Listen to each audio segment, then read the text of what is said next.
Hashize imyaka irenga 200 Sarah Baartman apfuye nyuma y'ibikorwa bibi byo kumurika i Burayi.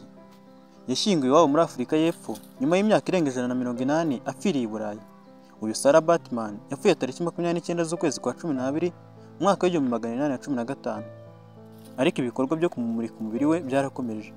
Ubwonko bwe, igikanka cy'amagufwa ye ndetse n'ibice bigize igitsina cye byakomeje kumurikwa mu nzu ndangamurage i Paris kugeza mu 1974. Ibice by'umubiri we byasigaye amaherezo byasubijweho muri Afurika y'Epfo maze tariki 9 z'ukwezi kwa 8 mwaka wa 2002 arashyingurwa.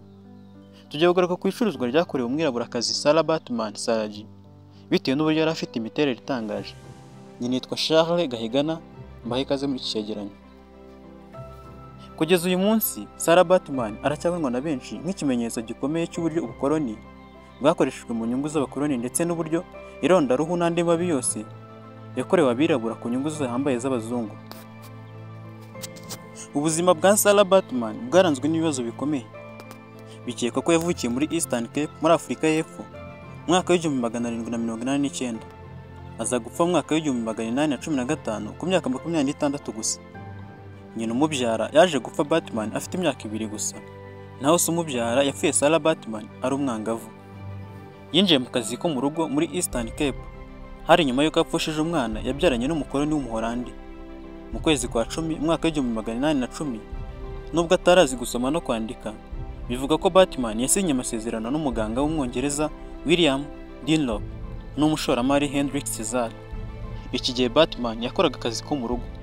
Bamusinyishije amasezerano yo kumujyana mu Bwongereza kumurika mu bitaramo by'imyidagaduro. Impamvu nuko Sarah Baartman yari afite steatopygia ituma umugore agira amabuno manini cyane kubera kwirundanya kw'ibinure ku gice cyo hasi. Rachel Holmes wanditse igitabo The Hottentot Venus, The Life and Death of Sarah Baartman agira ati, ugomba kwibuka ko icyo gihe byari ibintu bigezweho cyane kandi byifuzwa ku bagore kuba bafite ikibuno kinini. Rero abantu bifuzaga kureba ibyo we yari afite karemano atarigeze abyongereje. Kuri scene cyangwa stage yagombaga kwambara agatambaro kamufasha cyane, akambara n'amababa, akanywa n'inkono y'itabi. Abakire cyane bo barishyuraga akaza kumurikirwa mu ngo zabo by'umwihariko, n'abashyitsi babo kwemererwa kumukorakora by'umwihariko. Ubwami bw'Ubwongereza bwari bwaraciye ubucuruzi bw'abacakara mu 1807, ariko butaraciye ubucakara ubwabwo. Ndetse hari impirimbanyi z'uburenganzira bwa muntu zamaganye uko Baartman afatwa i London. Abakoresha be barezwe kumukoresha ibyo we atemera, ariko ntibahamijwe icyaha kuko Baartman ubwe yatanze ubuhamya abashinjura. Christa Petre, umwarimu w'amateka muri kaminuza ya Southampton, ati, ikibazo n'ubu kiriho ni Baartman yaba yarabihatiwe nk'uko abaharanira uburenganzira babivuga cyangwa yarabyemeye abishaka. Niba yarabihatiwe agomba kuba yaratewe ubwoba cyane ngo ntavuga ukuri mu rukiko. Rachel Holmes avuga ko muri ibyo bitaramo Baartman yagombaga no kubyina, kuvuza ibikoresho bimwe bya muzika, ariko ko n'abari batuye i London icyo gihe bashoboraga guhagarara bakamwitegereza kubera imiterere ye. Nyuma y'urwo rubanza ibitaramo bya Baartman byatangiye kubura abantu no kunengwa mu murwa mukuru i London, nuko atangira kuzengurutswa mu bindi bitaramo ahandi mu Bwongereza ndetse no muri Ireland. Mu 1814 Hendrik Caesar yamujyanye i Paris, aha yongeye kwamamara nanone akanywera muri Café de Paris, akanitabira ibirori by'abakomeye.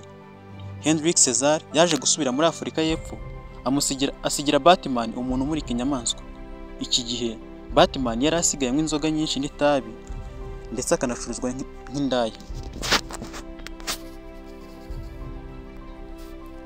Baartman yemeye kwigwa n'itsinda ry'abaganga n'abanyabugeni, ariko yanga burundu ko bamureba yambaye ubusa buri imbere yabo. Avuga ko byaba ari ukumutesha agaciro, no mu bitaramo bye ntiyari yarigeze abikora na rimwe. Baartman yaje gupfa afite imyaka 26 azize indwara. Avuga ko yaba yarazize igituntu, imitezi cyangwa ubusinzi bukabije. Umushakashatsi George Cuvier wigeze gucezanya na Baartman mu birori yakoze ikibumbano cy'umubiri wa Baartman ahereye ku murambo we yaguze mbere yuko awubaga ngo awige.